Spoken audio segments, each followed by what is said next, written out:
Welcome. This is Parenting Through Trauma. I'm Maureen O'Neill Davis, your host, here with my very good friend and co-founder of Family Forward Advocacy Connecticut, Cheri Brown. Good morning. Family Forward is a parent and advocacy organization formed by parents for parents raising kids impacted by early trauma, adverse childhood experiences, also known as ACEs, and parents who experience child-serving systems such as child welfare, special education, and children's behavioral health systems of care. We focus on supporting parents and family integrity, raising awareness on the impact of early trauma on kids and the experience of their nurturing, devoted parents and caregivers, and helping parents find their voice to lead system change. In today's episode, we are going to be talking about safety plans. Calling 911 or 211, is it a last resort? It's really about recognizing if in the heat of the moment, if the situation is actually dangerous, or is the situation just a chaotic one? And so, Cheri, what do you think? Yeah, I totally agree. And I'm glad we're here to talk about it. I think you and I, between us, have years of firsthand experience, as well as volumes of information we've gathered from other families. It's not containable in one podcast, but we're going to do our best to share the realities of calling 911 and 211, what it can do for you. So, one of the things I thought we might kind of jump off into is what does that look like? What does the difference between a dangerous situation and a chaotic situation look like in general when we see our kids? I mean, I have my thoughts. I want to hear from you first, and then I'm going to add a little bit more color to it. Well, I guess because I'm not really sure who all of our audience is going to be, I'm going to use one of my sweeties as an example. And chaos is the opposite of calm.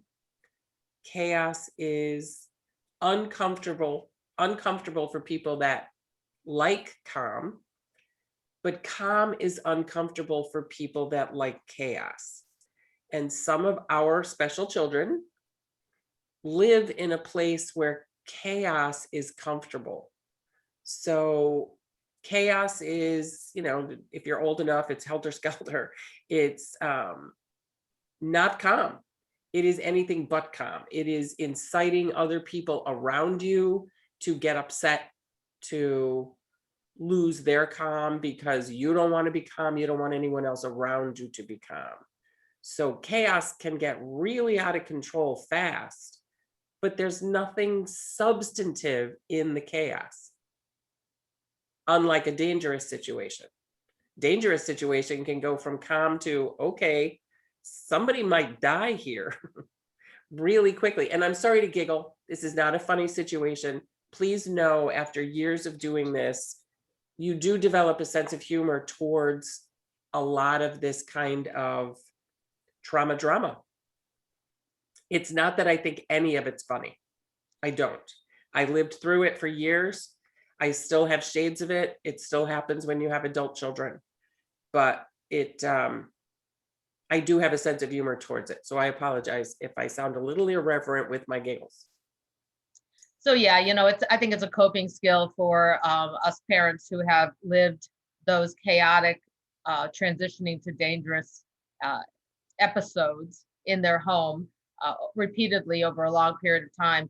You do have to have a coping mechanism that allows you to look back on those experiences without feeling the fear and the panic and to some degree, for some parents, the shame of it all. I know from my own experience, when those moments have happened, the line between let's manage this in our home and no, this is when we need to call either 211 to help de-escalate or 911 because we're past that point. It's really a challenging place to be. You wonder, are you making the right choice in that moment? But it really has to be driven by how do you keep your impaired child safe? How do you keep the other children in the house safe? And how do you keep yourself safe when it looks like that escalation is shooting to the moon? And so I don't think a lot of people outside of the community of those raising these highly traumatized kids, and maybe those kids with autism and some other specific conditions like schizophrenia, bipolar disorder, and things of that nature, really understand. You have to live it to understand what this feels like, what that experience actually is, and how it is that a parent comes to that decision that I have to Right. call 911 on my child, or I've called 211 multiple times. I kind of understand what that's going to look like. And today, do I call 211 again to get an emergency mobile psychiatric service response if your state has one? Or calling 911 where first responders are going to come to your door. We all know when you do call 911 and the first responders come to your door, most, not all, most will have this lens that there must be something happening in the home that perhaps has a parenting component to it, either a parenting issue, parenting flaw, an event where the parent could have de-escalated that has led to this, opposed to arriving at the door with this knowledge, and expecting that it's going to be a mental health issue with your child. And now you're laying the groundwork for the real safety plan that we can talk about here. Real quickly, you touched on our reaction to doing this, and 211 is an entity that's available in all 50 states. It's just not active in every county of all 50 states. It's also set up in DC and Puerto Rico. So you can call 211, but you have to find out what they have to offer. And that's part of establishing a real safety plan up front, is finding out what 211's capability is in your area. So your child serving systems in your area. I, like other parents, have had the experience of calling 211 and it escalates the situation as opposed to de-escalate. So I have called 211 that leads to calling 911. Yes, and that's a situation I know in my case I'm familiar with. We've never had 211 escalate the situation, but we've been on hold so long that the situation is escalating while we're listening to music from the 211 operating system. And when an operator finally gets on, and when we finally get tossed over to a clinical response representative, and we explain what's happening in that moment, they tell us, no, this is no longer a 211 call. Hang up with us and call 911. And it makes me wonder in those moments, should I have called 911 to begin with? I have had an interesting experience with 211 for two of my children at the same time. One of them was not living in the home. She was temporarily placed with a family in my church very close by, just because they were triggering each other repeatedly, like crazy, repeatedly. I don't mean crazy people, I mean crazy often. And they were using 211. They were connected with EMPS, which is, as you said, emergency medical. Emergency mobile psychiatric services is what the name has been, but it does vary state to state and county to county where the service is available. And also the name does change periodically based on the funding and the structure that your state's either child welfare, behavioral health, or social services agency uses based on the funding and based on what they're trying to accomplish that year or that budget cycle. Gotcha. Well, I must have hit a good year and a good budget cycle, because here in Central Connecticut, we got hooked up with, for both girls, one EMPS worker that responded every time the call came through. And this lasted for about 3 months. That's very valuable, but that is, sadly, not typical. No, it is not typical, but there's all different kinds of things that happen. Like you said, changes in the way the systems work, the way they're set up. They're trying new models, they're trying new staffing approaches. It changes year to And, year. and another thing we've seen is when these lines are staffed, they are staffed often with folks who are recent graduates from college programs. They're not interns, but they're early in their clinical careers. And so they come out with this very optimistic team. Usually it's maybe a team of two with two different levels of education, but still newbies. And they're going to help your child de-escalate. I have not often seen where they are seasoned clinical individuals with training that's specific to the needs of the kids per se. And I also have seen where the transition of those positions is quite high. So, they don't hang on to these folks very long. It's really kind of a training ground, like a triage training for these clinicians that are now going to go into a more outpatient or even inpatient services position. It is a triage situation when you call 211, Maureen. The first, when you get into 211 after you get off hold, they're going to ask you a whole bunch of questions that when you're in a chaotic situation are very difficult to calm and answer.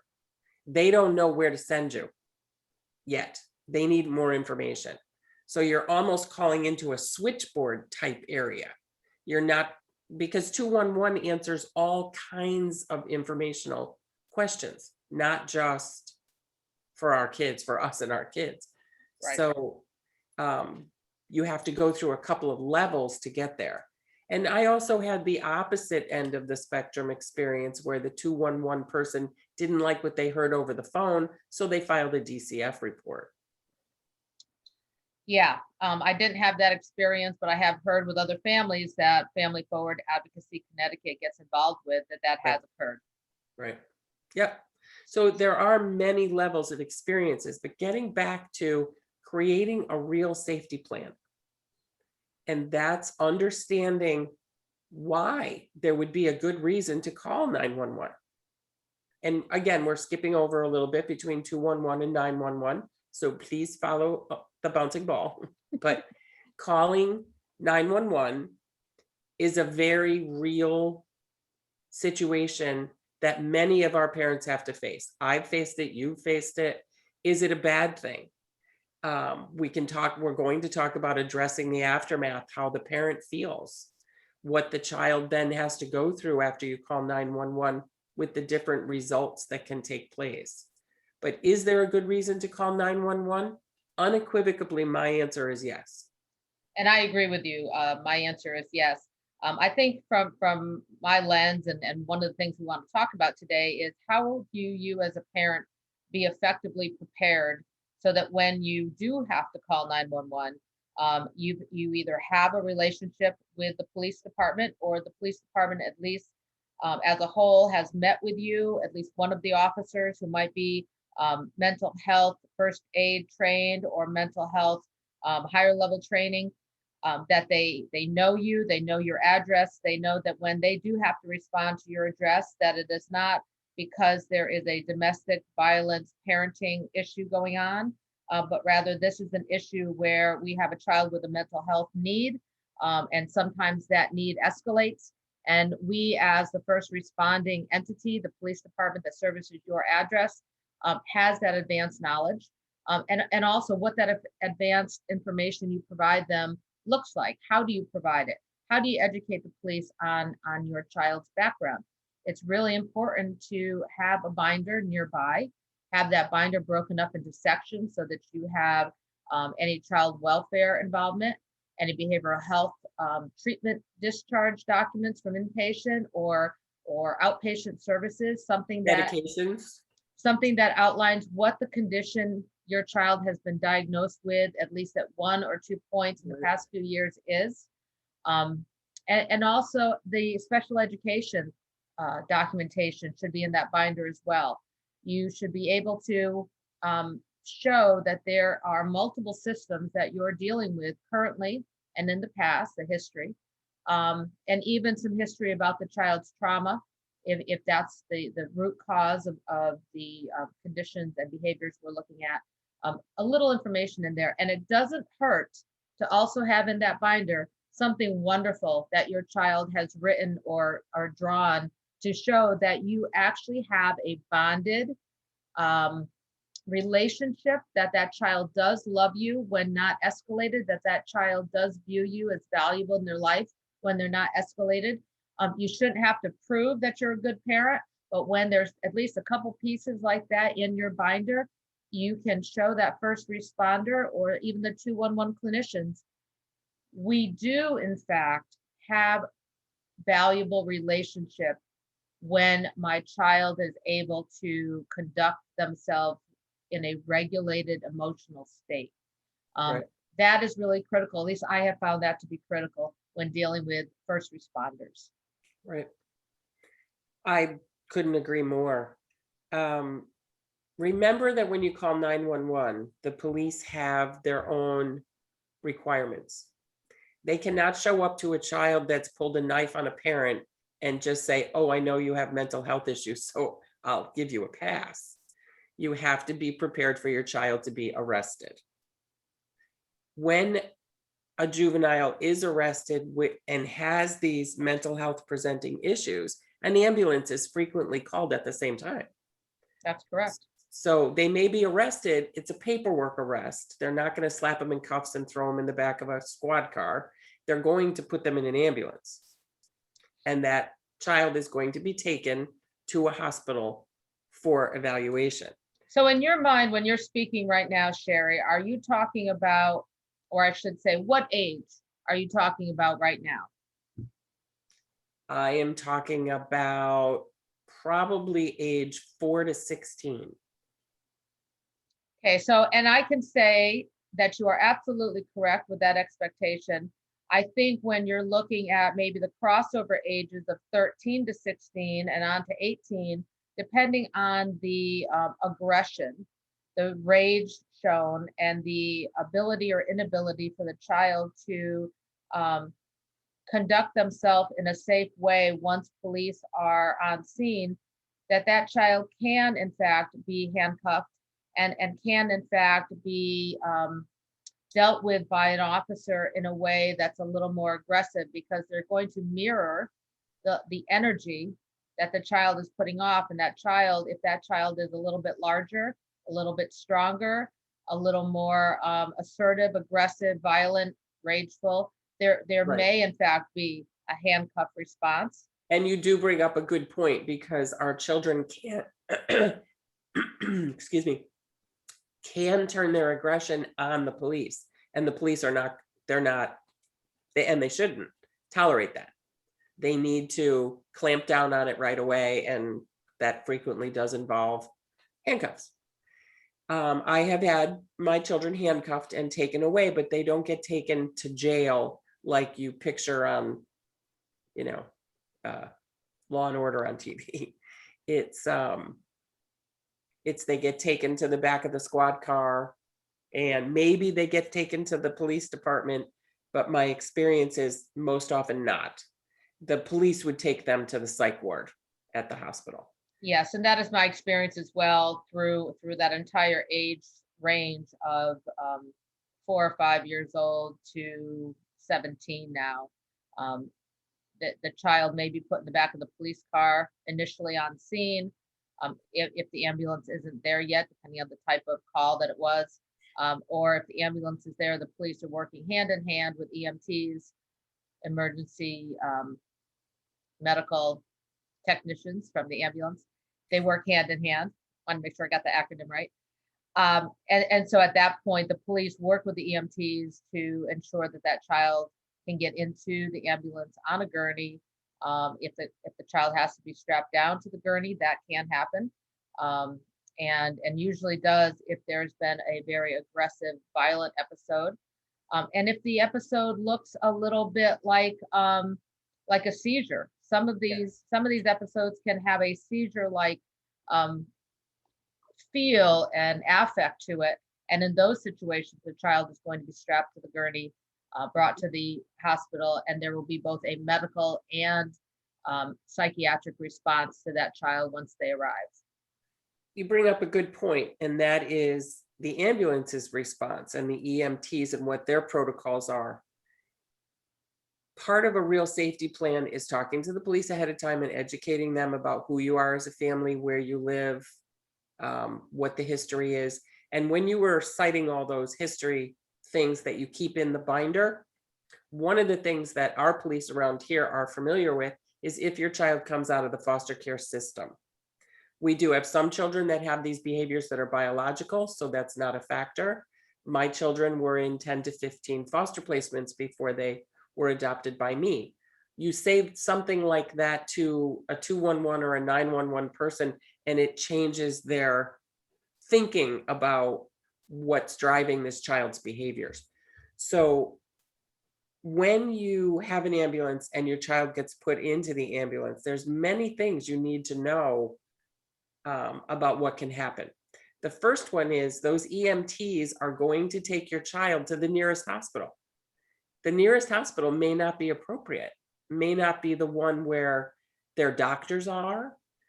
It may not be one that has a qualified psychiatric ward to evaluate a juvenile. They may have a protocol that just says, well, we'll keep them overnight and then the parents can come pick them up. Well, keeping them overnight is on a gurney in the hallway. So part of your safety plan has to be is, where do I want my child to go? Go talk to the ambulance company that answers the call in your neighborhood. Go find out what hospitals and what their protocols are, what their treatments are. Find out what your requirements are too. When you go to a hospital, and now I'm winging it from my experience here, but when your child is taken by ambulance and you've just had an event and the police were involved, you're a little dysregulated, a little too much adrenaline flowing and different things that aren't normally happening, especially if this is happening at night. You're ready for calm and everybody's going to go to bed, and all of a sudden the world kind of changes. So your child's gone, you've got to figure out care for the other kids or whoever the dynamics are in your home. And you're going to follow that ambulance, right? That's what you do. That's your child, and you've got to go. And that is the expectation of both the EMTs, the police, as well as the hospital staff when your child arrives. Only in the beginning. Only in the beginning. Only in the beginning. In the beginning, I spent time like up to 8 hours sitting at the hospital. Can't see your child, can't be with your child. You're in a waiting room. They'll pay for your parking and they'll give you a coupon for a cup of coffee. That's about it. Better hope you brought your charger. And you're waiting. And what are you waiting for? You're waiting for a social worker to show up. You're waiting for a psychiatrist to show up. I have been in emergency rooms where there's 20 plus children in the same situation as mine, and they're all waiting. And some have parents there and some don't. And I remember in the beginning, I'm like, why wouldn't the other 15 kids have parents here? That doesn't make any sense to me. It's because those parents were there before. And there are a few parents that just don't want to go. They're like, yeah, okay, you took my kid, great, see ya. But for the most part, until your child has been evaluated, they don't have anything to say to you. And once they know your child's history, if you've been there before, there's no reason virtually for you to go. They will call you on the phone, or you can call them and say, my child's coming in. Do you want me to come? They'll say, no. We will call you, because you're just sitting around. There's nothing they can do for you. Right. And there's also that piece of when the psych eval portion can happen, sometimes that person isn't on call or available, and it's not going to happen until after they come in the morning at 8 a.m. If it's a weekend, sometimes they have somebody on call on the weekend, sometimes they don't, because this is a specialty area. But there's also the part that our family has seen a lot, where the child who has been brought into the emergency room is going to spin a story of neglect or abuse at home to deflect the culpability of what occurred. And so often the emergency room staff and the psych unit will listen to the story that is spun by the child. And immediately, because they are mandated court reporters and because it is the policy of the hospital, will make a call to the Child Protective Services Agency and file an allegation, a claim of abuse, neglect. It is an expected and almost required by the hospital to do so. However, once the child has been there a couple of times, and you do have the relationship with the police department at that point, you do begin to have at least a relationship on paper and in their files with the hospital. The expectation is a little different when that child arrives, and sometimes, not always, but sometimes those stories won't be heard through the same lens by the staff. They come to realize that there is this element of telling nonsensical stories that paint the child as the victim in order to deflect the culpability of their behaviors. This seems to happen often when the child does have recall of what has occurred and their role in what has occurred, but it doesn't necessarily happen in those children that black out or are not able to access their executive functioning during these episodes. Right. These kids have no recall and therefore truly are spinning a story or saying what they thought happened, which may in their mind have something to do with parenting. And so, have you ever had that experience with your kids, Cheri? Oh, sure, of course. I've had that experience, and I've had the converse experience where when your child goes through these episodes and 911's involved and the hospital becomes involved and your child is evaluated. Sometimes your child is evaluated as needing additional acute care. So it's not a release situation. You're not going to go pick them up. The hospital's going to say, no, we're going to look for an available bed. Your child needs an inpatient stay. So then your child will be moved to where the available bed is. And that can be a completely different hospital. Your child can also end up in an acute care situation outside of your area and your hospital staff that knows them. So now they're in an acute area that isn't a hospital setting. And something goes wrong. And an ambulance has to be called to that facility. And your child has to go into the ER. Now you got a whole new dynamic. Now you've got a child that's dysregulated and has all kinds of feelings going on, totally understandable feelings. And they are now spinning further yarns. And now it involves that group of people as well as the family. And you're like, nobody knows what to. And if you're working with personnel that want to dismiss those things right away, this can be very concerning for some of our parents because we're believing that maybe a staff did in fact do something untoward in an effort to help our child. And maybe it should be looked into. So it becomes a very difficult situation our kids create for themselves. And then we're looking at it, it's now become all blown up, DCF's involved, that they're in a place that we can't control. We're trying to get them help. We love them. We want them home, but we're not sure they'll be safe at home. It gets very, very convoluted, and we have to address our own feelings about that whole thing. Our guilt, our denial, our feelings of failure. The incessant review of the events. What could I have done different? How could I have, helped for a different outcome? How did we end up here? What did I do wrong? How did I fail as a parent? On and on and on. Shame, blame, response. Go back to your safety plan. Look at your safety plan and say, okay, this is why I did what I did. We weren't in a chaotic situation. We were in a dangerous situation. We had to do this. This is where we went. Stop all the blame games. Stop the failure thing. You did what you had to do. And you have to know that. you're not alone in this. You feel like you are. Yeah, And maybe you have a spouse that is supporting you, which is awesome. There's a lot of single parents, and there are a lot of parents that are in situations where the spouse is not supportive right. of the need, the determination that having called 211 or 911 was the appropriate response. You know, a lot of parents want to feel ashamed about all this, and they don't want other people to know about it.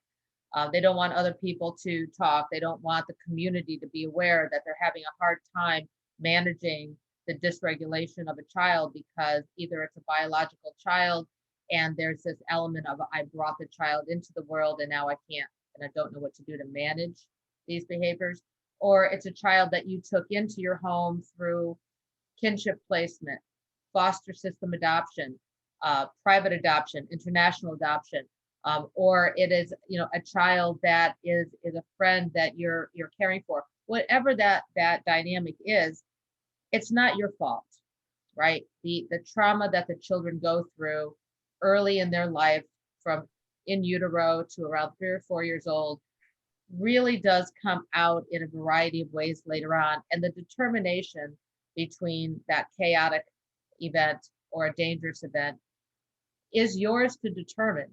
You know your child best. That child's been in your home for a long period of time. You know what to watch for. You know what's going to happen. Sometimes you might even know the triggers ahead of time. Often we don't. Often the triggers are something we're unaware of. Maybe eventually we learn a little more about them, but still, we're not inside the child's brain interpreting their environment, looking at you as whether or not you are trustworthy as that trusted adult to care for them and keep them safe. And as we've talked about already, how that comes out of them is and can be very challenging, even dangerous. So that safety plan that we mentioned in the beginning, and we're coming to here again towards the end of our discussion, is really critical to making sure that you can stay mentally organized and emotionally regulated yourself when you have to be in control of that chaotic or dangerous situation when emergency responders do come. And you also have to be able to self-regulate after they leave, so that you can stay calm, think clearly, make correct and healthy, safe choices for yourself and the other children in your home, and then begin to process what I need to do from here.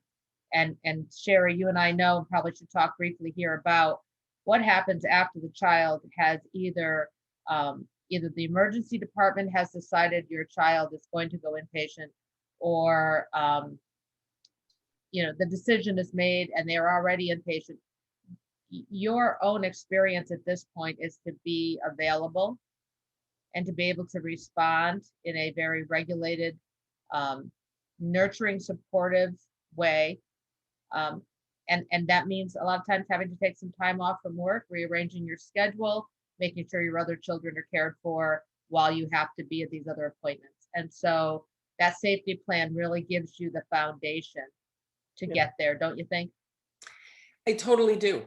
And you touch on a couple things that it's so important for us to be involved in our child's therapy.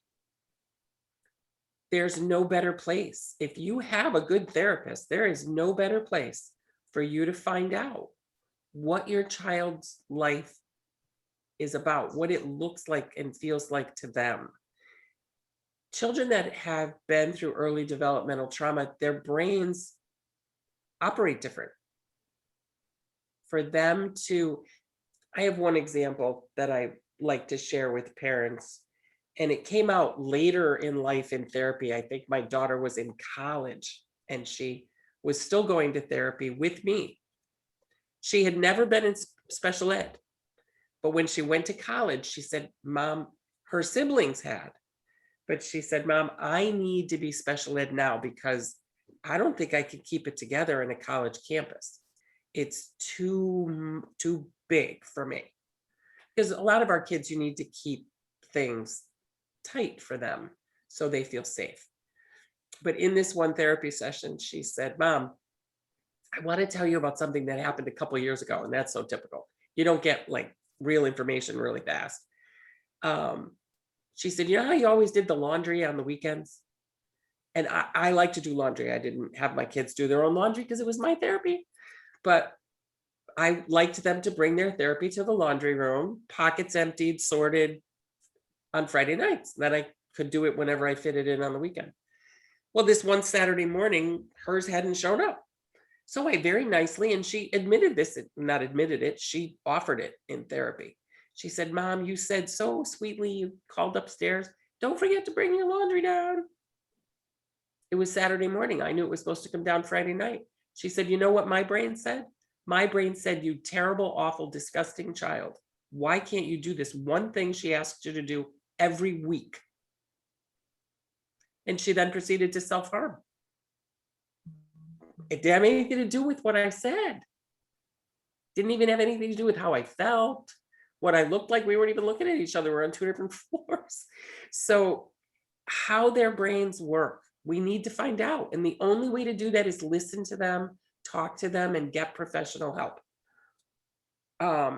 Oh, I totally lost my train of thought with,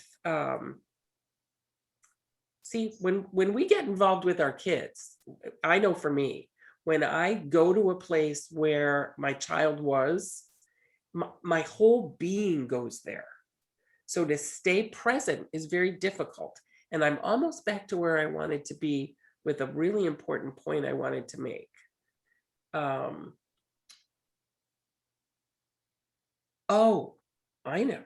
The reason you called 911 in the first place, or 211, goes back to one of our earlier podcasts, child on parent violence.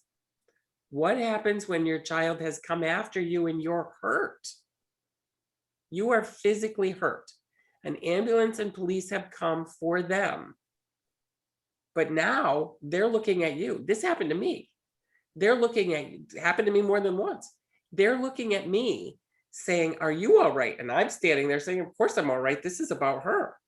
And they're like, no, you have this, this, and this going on. And I'm like, really? There's something that happens in us with adrenaline. And we don't feel the hurt. We don't feel the pain. We don't really connect until after they're gone. I've had police say to me, you don't feel it right now, but we want to take a couple pictures. Okay. So it's interesting, the things that we learn as we go along. And one of the biggest messages we're trying to give here is create a safety plan. Do it ahead of time so you're prepared. If you never have to use it, woo-hoo-hoo! But if you do need to, it's just going to save you so much. Yeah, I agree. And that safety plan is going to look different for different families. The safety plan does need to include keeping your other kids in the house safe. What does that look like and how do you achieve it? For some families, that is the parent has made the other children know and be aware that when mom is having a problem with the child escalation, the other children go out to the car and listen to music in the car. Sometimes there's a room in your home and those children know that they should go to that room in the home and lock the door until mom comes to the door and says it's okay now. The more you can protect your other children from the exposure to the 911 response, to the child's dysregulated behaviors, sometimes violent and unsafe behaviors, and even to the safe from the exposure of watching mom have to take on this role of having to make these decisions.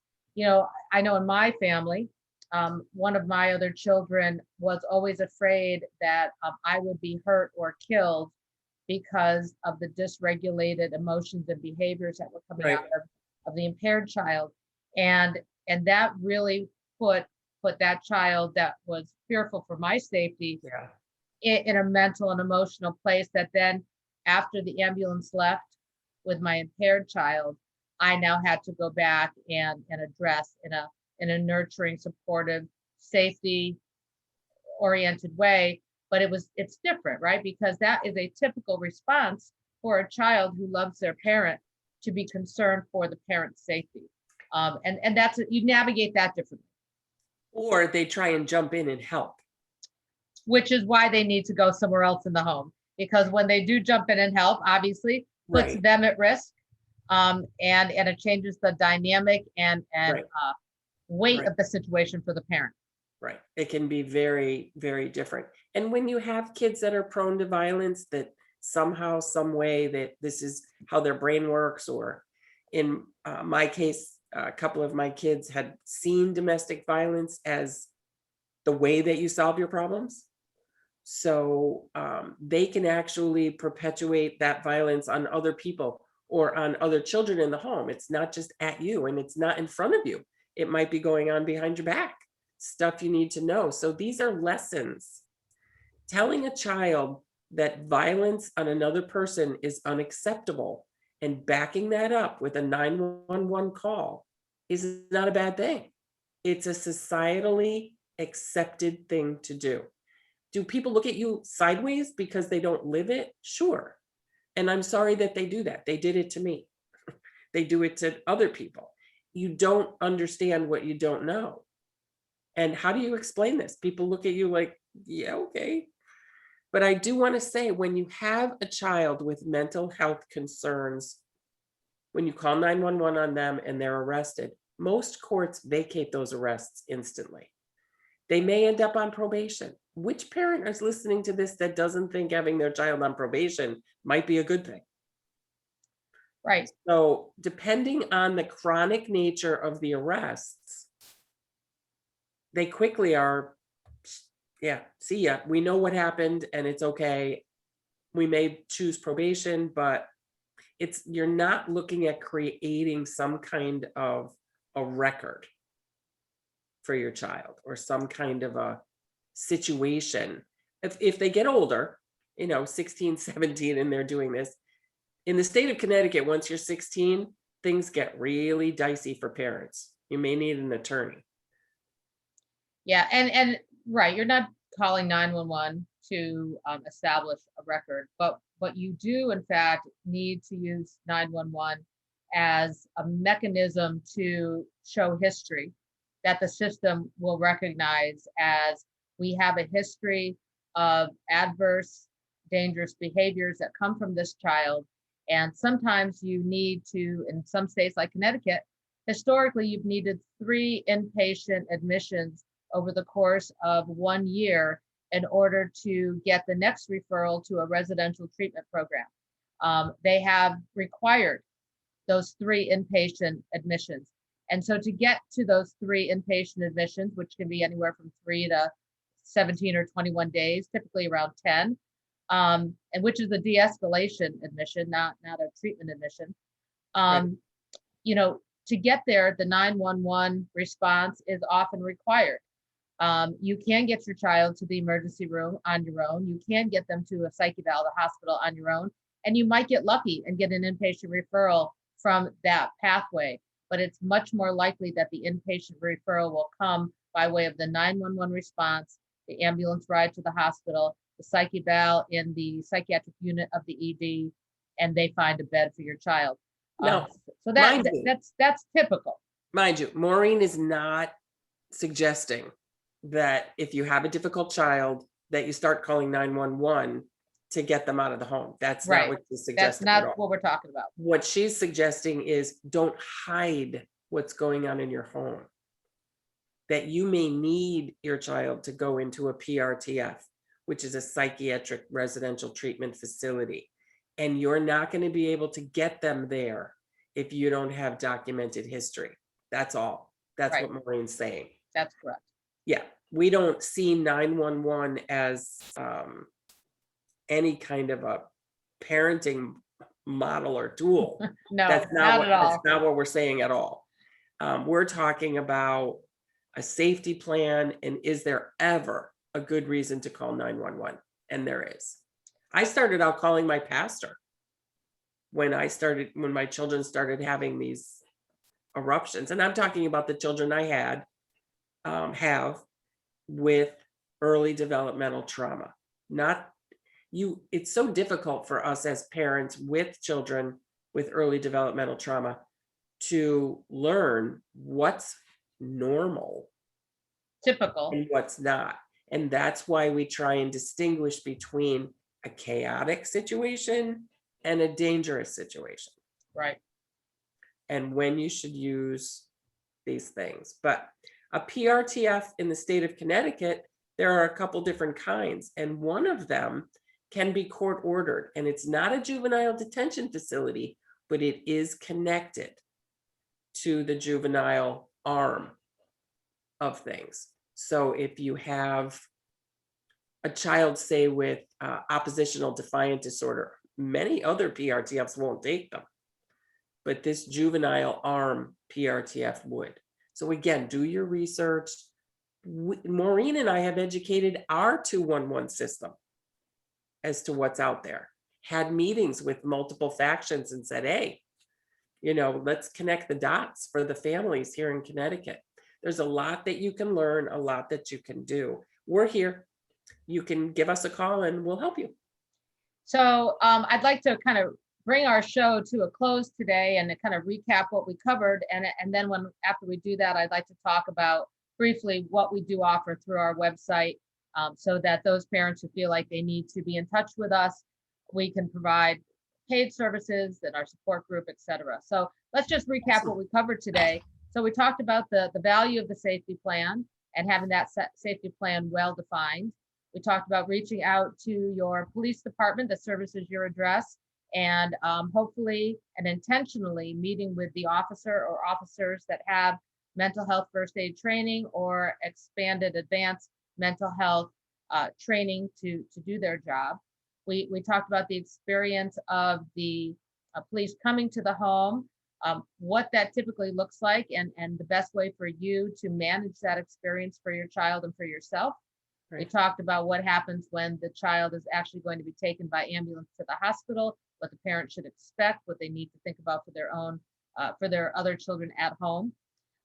We also talked about what can happen while the child's in the ED, and that the likelihood is either that the child is going to be sent home after they have de-escalated and the parent will need to go and pick them up. We didn't cover that too much, but that is one outcome. The other outcome is that the child's going to be referred to inpatient, which can go anywhere from 3 to 21 days, and what the expectation should be of the parent during that time period. We talked about the possibility that child welfare can be called at any point during this whole process, and the very best defense is to have a well supplied binder with all of the history for the child, including a couple of positive parenting child relationship documents in there, so that all of these child serving system representatives can easily be provided whatever they need. We did not talk about the fact that once you go through all of this the first time or the 100th time, having a strong network of support is really important. Family Forward Advocacy Connecticut does have a parent support group that meets virtually. We call our group the Kitchen Counter Chit Chat, and it occurs the fourth Wednesday of the month at 6 p.m. It's a 90-minute parent support group. We encourage you, if you feel you need it, to go to our website at familyforwardadvocacyct.com, scroll down the homepage, and you will come to our Kitchen Counter Chit Chat block, and the link to the monthly support group Zoom call is right there. Or you can go further into our site and read more about that and the other services we offer. What are some of the other services we offer, Cheri? Well, first of all, our Zoom chat, our Kitchen Counter Chat, is not restricted to Connecticut people. So we do reach Zoom around the globe. So whoever you are, wherever you are, we may not have the specific experiences when it comes to the local hospitals, et cetera, but we are here and we have the general experiences. We can relate and we can understand, and you will definitely discover you are not alone. Some of the other things we offer are very practically partnering with you as a parent in advocacy and support. We can help direct you to attorneys if it comes to that point where you need one. We can advise you and point you in different directions for services. One of the things that's very important when your child does end up in an emergency room, and if DCF is called, which often happens, If your child is not already in some kind of meaningful therapy, they do look at you like, what are you doing? You have a child with serious issues that they look at that. They look at that. We don't look at that. They look at that as neglect, as a form of neglect. So you want to be careful and make sure you are documented and that what you're doing makes sense for them to not want to show up at your kitchen counter every week. Right. So you can show up at ours. Some of the things we do are go to special ed meetings called PPTs with you at schools. And we can do that in person and virtually. Yep, we can do that.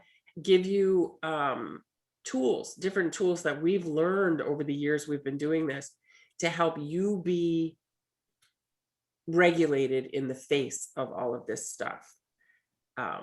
Things from CDs to classes that you can take that help you unearth triggers in your head. When your kid does something, you have this response and you don't want to. So things like that. Whatever it is you need, we find a way to help, I guess, is what it comes down to. We are not therapists. We do not purport to be therapists. We're not going to be your therapist or your child's therapist. And we're not attorneys. And we're not attorneys, no. But we will help you with the knowledge that we have and point you in helpful directions. And we will be here to listen and support and advocate for you and your family. We like to say we support the special children and the families that love them. So on that note, please find familyforwardadvocacyconnecticut.com when you need to get a little more about how to effectively manage your children, effectively manage your own emotions, and learn a little more about what your needs might actually be that you might need to be aware of. And please know that you are not alone. You are absolutely not alone. There's an entire network of parents who have walked in your shoes, many of whom are ready to help you walk that path. Thank you for joining us today, and watch for our next episode coming soon. We hope you got something out of today's show, and we hope to have you back here again in the future. Please share, listen, support, and sponsor us. Subscribe to our podcast. We are on Spotify and most other streaming services. We are also on YouTube. Some of our podcasts are uploaded to YouTube, and you can find the archived podcast on our website in our Parenting Through Trauma podcast page. Thank you, everyone, for joining us. Stay regulated.